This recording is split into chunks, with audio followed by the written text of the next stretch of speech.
आइए देखते हैं आज अलंकार।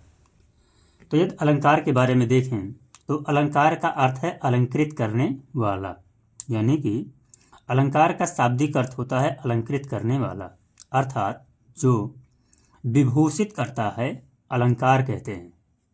जिस प्रकार आभूषण शरीर की शोभा में वृद्धि करते हैं, यानी कि जो आभूषण होते हैं वो जिस प्रकार शरीर की शोभा में वृद्धि करते हैं, उसी प्रकार अलंकार भी भाषा के सौंदर्य की वृद्धि करते हैं। अर्थात कि जिस प्रकार आभूषण शरीर की वृद्धि करते हैं, उसी प्रकार अलंकार भी भाषा के सौंदर्य की वृद्धि करते हैं या उसका उत्कर्ष बढ़ाते हैं और रस भाव आदि को उत्तेजित करते हैं। अर्थात यदि सरल शब्दों में देखा जाए तो अलंकार का शाब्दिक अर्थ होता है कि काव्य की शोभा बढ़ाना, यानी कि यदि उसका सरल और शाब्दिक अर्थ देखा जाए तो अलंकार का अर्थ होता है काव्य की शोभा बढ़ाना। अलंकार दो प्रकार के होते हैं, यानी कि काव्य की शोभा बढ़ाने वाले अंग ही क्या कहलाते हैं? अलंकार कहलाते हैं। अब यहाँ पर हम देखते हैं कि अलंकार जो होते हैं वो दो प्रकार के होते हैं। अलंकार हमारे दो प्रकार के होते हैं, जिसमें पहला हमारा है शब्द अलंकार। पहला क्या है? शब्द अलंकार। तो इस शब्द अलंकार के बारे में देखें तो शब्द अलंकार के बारे में बताया गया है कि जहाँ पर काव्य की शोभा शब्दों के द्वारा बढ़ती है, यानी कि शब्द अलंकार में हम देख रहे हैं कि जहाँ पर काव्य की शोभा शब्दों के द्वारा बढ़ती है उसे शब्द अलंकार कहते हैं। ये मुख्यतः तीन प्रकार के होते हैं, जिसमें पहला हमारा है अनुप्रास अलंकार। अनुप्रास अलंकार में बताया गया है कि जहाँ किसी वर्ण की अनेक बार, यानी कि अनुप्रास अलंकार में बताया गया कि जहाँ किसी वर्ण की अनेक बार क्रम से आवृत्ति हो, यानी कि क्रम से बार बार आए, वहाँ पर अनुप्रास अलंकार होता है। इसके 5 भेद होते हैं, यानी कि अनुप्रास अलंकार के देखा जाए तो अनुप्रास अलंकार के 5 भेद होते हैं, जिसमें पहला है छेकानुप्रास। पहला क्या है? छेकानुप्रास। तो छेकानुप्रास में बताया गया कि जहाँ किसी वर्ण की क्रम से एक बार आवृत्ति हो, यानी कि जहाँ किसी वर्ण की क्रम से एक बार आवृत्ति हो, वहाँ पर छेकानुप्रास होता है। जैसे बताया गया है इसमें, इसका एक सरल उदाहरण लिया गया है और इसमें बताया गया है कि जाना निकट प्रिय के व्योम चुंबी ग्रहों के। और इस दोहा में किसका उदाहरण है? तो इस दोहा में बताया गया है कि छेकानुप्रास का उदाहरण है। अब यदि यहीं पर हम दूसरा देखते हैं तो दूसरा हमारा है वृत्त्यानुप्रास। दूसरा हमारा क्या है? वृत्त्यानुप्रास। यहाँ पर बताया गया है कि जहाँ एक ही वर्ण की क्रम से अनेक बार आवृत्ति हो, यानी कि जहाँ पर एक ही वर्ण की क्रम से अनेक बार आवृत्ति हो, या ऐसा हम कह सकते हैं कि जहाँ पर एक ही वर्ण क्रम से अनेक बार आए, उसे हम वृत्त्यानुप्रास अलंकार कहते हैं।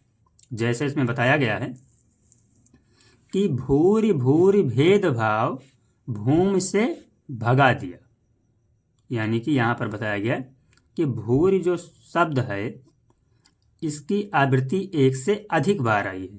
तो यहाँ पर हमारा क्या है? वृत्त्यानुप्रास अलंकार।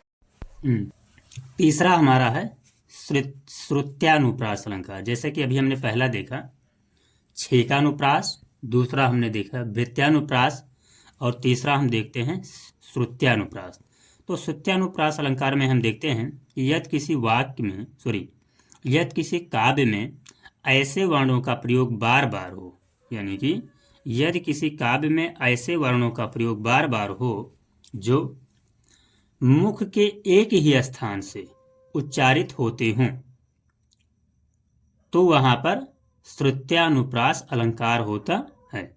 यानी कि श्रुत्यानुप्रास में देखा जाए तो यहाँ पर बताया गया कि यदि किसी काव्य में ऐसे वर्णों का प्रयोग बार बार हो जो मुख के एक ही स्थान से उच्चारित होते हों तो उन्हें हम श्रुत्यानुप्रास अलंकार कहते हैं। जैसे तुलसीदास सीदत निस्दिन देखत तुम्हार निठुराई, इसमें बताया गया है क्या है, इसमें श्रुत्यानुप्रास अलंकार है। अब थोड़ा और आगे चलते हैं और देखते हैं। नेक्स्ट हमारा है चौथा घटानुप्रास अलंकार। घटानुप्रास अलंकार में बताया गया है कि जहाँ काव्य में शब्दों या वाक्यांशों की आवृत्ति हो, यानी कि जहाँ काव्य में शब्दों या वाक्यांशों की आवृत्ति हो या बार बार आए किंतु अन्वय करने से अर्थ बदल जाए, यानी कि वो शब्द जो है वो बार बार आए किंतु उसका जब अन्वय किया जाए तो वो उसका अर्थ बदल जाए, वहाँ पर लटानुप्रास अलंकार होता है। जैसे इसमें बताया गया है कि पूत सपूत तो का धन संचय और पूत कपूत तो का धन संचय, यानी कि यह बताया गया है कि यहाँ पर शब्द तो एक ही है जिसकी आवृत्ति एक से अधिक बार आई है, लेकिन यदि अन्वय किया जाए तो यहाँ पर पूत जो है इसका अर्थ 2 बार में बदल जाता है, यानी कि पूत जिसे हम पुत्र के नाम से जानते हैं। अर्थात इसमें बताया गया है कि यदि पुत्र सही है या गुणवान है तो उसके लिए धन को इकट्ठा करने की जरूरत नहीं है, लेकिन यदि पुत्र गुणवान या गुणवान नहीं है या चरित्रवान नहीं है तो उसके लिए धन आप इकट्ठा करके भी कुछ नहीं कर सकते हैं। लास्ट हमारा है 5वां जो है वो है अत्यानुप्रास। अत्यानुप्रास में बताया गया है कि तुकांत छंदों में जहां पंक्ति के अंत में तुक ऊपर वाली पंक्ति से मिलाई जाती है वहां पर अत्यानुप्रास अलंकार होता है। जैसे कि इसका बहुत अच्छा उदाहरण लिया गया है और उसमें बताया गया है कि राम राम कहु राम स्नेही पुण्य कहु राम लखन वैदेही। इसमें बताया गया है कि यहाँ पर अत्यानुप्रास है। अब दूसरा हम देखते हैं, यानी कि अर्थालंकार का दूसरा अलंकार हम देखते हैं श्लेष अलंकार। श्लेष अलंकार में देखा गया कि श्लेष का अर्थ होता है चिपका हुआ, अर्थात कि जहां कोई शब्द एक बार प्रयुक्त हो किंतु उसके अर्थ अनेक हो, यानी कि श्लेष अलंकार का मतलब जहां पर कोई शब्द एक बार प्रयुक्त हो लेकिन उसके अर्थ एक से अधिक हों उसे हम श्लेष अलंकार कहते हैं। जैसे इसका एक सबसे सहज और अच्छा उदाहरण बताया गया है कि पानी गए न उबरे माती, पानी गए न उबरे मोती मानुष चून, यानी कि इसमें बताया गया कि पानी का यहाँ पर 2 अर्थ लिया गया।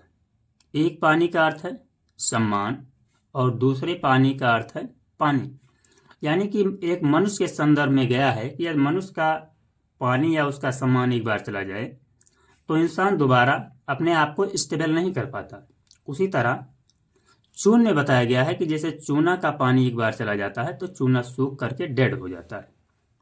तीसरा हम देखते हैं यमक अलंकार, और यमक अलंकार के बारे में देखते हैं कि यमक का अर्थ होता है जोड़ा।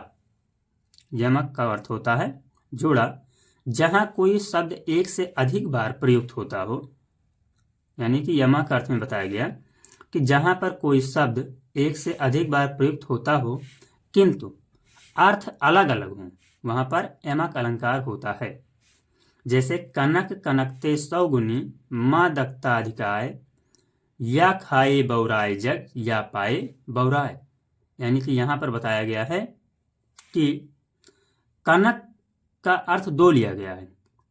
यहाँ पर कवि कहता है कि एक कनक का अर्थ होता है सोना और दूसरे कनक का अर्थ होता है धतूरा, अर्थात कि कवि के कहने का तात्पर्य यह है कि यदि एक सामान्य मनुष्य को सोने की खान या ज्यादा मात्रा में सोना मिल जाए तब भी इंसान पागल हो जाता है, और दूसरी तरफ कनक का अर्थ लिया गया धतूरा, अर्थात कि यदि इंसान धतूरा नामक पौधे को खा लेता है तो उससे भी इंसान पागल हो जाता है।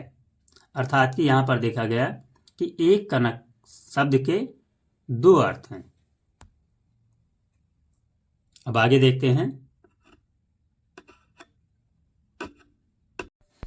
हाँ, आगे देखते हैं अर्थालंकार के बारे में। जैसा कि अभी हमने शब्दालंकार के बारे में देखा और शब्दालंकार के बारे में हमने देखा कि शब्दालंकार मोस्टली 3 प्रकार के होते हैं, जिसमें पहला हमने देखा अनुप्रास अलंकार, दूसरा हमने देखा श्लेष अलंकार और तीसरा हमने देखा यमक अलंकार। ये अनुप्रास अलंकार, श्लेष अलंकार और यमक अलंकार, ये तीनों अलंकार आपकी आने वाली परीक्षाओं में सबसे अधिक महत्वपूर्ण हैं और यहाँ से हर साल तीनों में से एक क्वेश्चन जरूर बनता है। यानी कि ये तीनों किसके भेद हैं? तो ये तीनों भेद थे शब्दालंकार के। अब दूसरा हम देखते हैं अर्थालंकार। यदि अर्थालंकार के बारे में देखें तो अर्थालंकार का अर्थ होता है जो अलंकार अर्थ पर आधारित होता है। यानी कि अर्थालंकार का अर्थ है कि जो अलंकार अर्थ पर आधारित होता है उन्हें अर्थालंकार कहते हैं। यहाँ शब्द के स्थान पर उसका पर्याय रख देने पर भी अलंकार समाप्त नहीं होता है। यानी कि अर्थालंकार में यदि शब्द का पर्याय रख दिया जाए तब भी अलंकार समाप्त नहीं होता है, जबकि शब्दालंकार में यदि पर्याय रख दिया जाए तो उसका अर्थ समाप्त हो जाता है। अर्थालंकार निम्न प्रकार से होते हैं, जिसमें पहला हमारा है उपमा अलंकार। यदि अर्थालंकार में बात किया जाए तो अर्थालंकार का सबसे प्रथम है उपमा अलंकार। और उपमा अलंकार में बताया गया है कि जहाँ रूप रंग गुण धर्म के कारण एक वस्तु उपमेय की तुलना दूसरी वस्तु उपमान से की जाती है, वहाँ पर उपमा अलंकार होता है। यानी कि उपमा अलंकार में हमने देखा कि जहाँ पर एक वस्तु यानी कि जो उपमेय है उसकी तुलना जब दूसरी वस्तु उपमान से की जाती है तो वहाँ पर उपमा अलंकार होता है। जैसे हरिपद कोमल कमल से। यानी कि यहाँ पर हमने एक बहुत अच्छा उदाहरण रखा है और वो है हरिपद कोमल कमल से। यानी कि इसमें बताया गया है कि इसके 4 अंग होते हैं। यानी कि उपमा अलंकार के 4 अंग होते हैं, जिसमें पहला हमारा है उपमेय। यानी कि प्रथम हमारा है उपमेय। उपमेय में बताया गया कि जिसकी उपमा किसी उपमान से की जाती है उसे उपमेय कहते हैं। जैसे यदि इस उदाहरण में देखा जाए तो यहाँ पर हरिपद एक उपमेय है। दूसरा हम देखते हैं इसमें उपमान, यानी कि उपमेय में बताया गया कि जिसकी उपमा किसी उपमान से की जाती है उसे उपमेय कहते हैं, जैसे हरिपद। दूसरा उपमान में देखा गया कि जिससे उपमा दी जाए, यानी कि उपमान में जिससे उपमा दी जाती है उसे उपमान कहते हैं, जैसे कमल। तीसरा इसमें है वाचक। वाचक का अर्थ होता है, वाचक उस शब्द को कहते हैं जिससे उपमेय उपमान की समानता सूचित की जाती है। जैसे से, अर्थात कि इसमें हरिपद की समानता कमल से के द्वारा सूचित की गई है। और इसका अगला होता है साधारण धर्म। साधारण धर्म में देखें तो इसमें बताया गया है कि उपमेय या उपमान में जो सामान्य गुण या धर्म तुलना के लिए आधार बनाया जाता है। यानी कि साधारण धर्म में बताया गया कि उपमेय या उपमान में जो सामान्य गुण या धर्म तुलना के लिए आधार बनाया जाता है उसे हम साधारण धर्म कहते हैं। जैसे कोमल, यहाँ पर कोमल को आधार बनाया गया है। यानी कि ऐसा बताया गया है कि प्रभु का जो पद है वो कमल से भी अधिक कोमल है। इसके बाद अगला हमारा होता है रूपक अलंकार। रूपक अलंकार में हम देखते हैं, यानी कि दूसरे नंबर पर हमारा आता है रूपक अलंकार। तो रूपक अलंकार में बताया गया है कि जहां उपमेय पर उपमान का अभेद आरोप हो, जहां उपमेय पर उपमान का अभेद आरोप स्थापित किया जाए वहां पर रूपक अलंकार होता है। जैसे आगे देख, यानी कि अभी हमने देखा रूपक अलंकार के बारे में। और रूपक अलंकार के बारे में हमने पढ़ा कि जहाँ उपमेय पर उपमान का अभेद आरोप स्थापित किया जाए वहां पर रूपक अलंकार होता है। जैसे अंबर पनघट में डूबो रही, तारा घट उषा नागरी। अर्थात यहाँ पर बताया गया है कि आकाश रूपी पनघट में उषा रूपी स्त्री आकाश रूपी घोड़े को डुबो रही है। यानी कि यहाँ पर आपने देखा कि अंबर पनघट में डुबो रही, तारा घट उषा नागरी। अर्थात आकाश रूपी पनघट में उषा रूपी स्त्री आकाश रूपी घोड़े को डुबो रही है।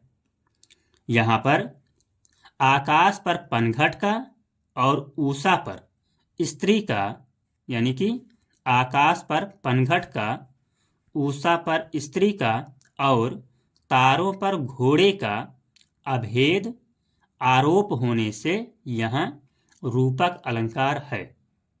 यानी कि इसमें बताया गया है कि यहाँ आकाश पर पनघट का, उषा पर स्त्री का, तारों पर घोड़े का अभेद आरोप होने से यहाँ पर रूपक अलंकार है। आगे देखते हैं, इसका अगला है हमारा उत्प्रेक्षा अलंकार। यानी कि उत्प्रेक्षा अलंकार के बारे में बात करें तो इसमें देखते हैं कि उत्प्रेक्षा का अर्थ होता है कल्पना करना। उत्प्रेक्षा अलंकार का साधारण अर्थ होता है कल्पना करना। यानी कि जहां उपमेय में उपमान की कल्पना, जहां पर उपमेय में उपमान की कल्पना या संभावना की जाती है वहां पर उत्प्रेक्षा अलंकार होता है। जैसे यहां पर कुछ वर्ड दिए गए हैं। जैसे बताया गया है कि मन मानो, जनु जानो शब्द आने से इसे पहचानते हैं। अर्थात इसके कहने का तात्पर्य यह है कि यदि किसी वाक्य में मन मानो, जनु जानो शब्द आते हैं तो वहां पर हम ये पहचान सकते हैं कि यहाँ पर उत्प्रेक्षा अलंकार है। अब आगे बताया गया है कि उत्प्रेक्षा अलंकार के 4 भेद होते हैं, जिसमें पहला हमारा है वस्तुत्प्रेक्षा, दूसरा हमारा है हेतुत्प्रेक्षा, तीसरा है फलोत्प्रेक्षा और चौथा इसमें बताया गया है कि ग्राम्य उत्प्रेक्षा। इसके बाद जो हमारा अगला है वो है संदेह। यानी कि यह संदेह अलंकार में देखते हैं तो इसमें बताया गया है कि जैसे इसके शब्द से ही पता चलता है कि जब रूप रंग आदि के सादृश्य से, यानी कि जब रूप रंग आदि के सादृश्य से जहां उपमेय में उपमान का संशय बना रहे वहां पर संदेह अलंकार होता है।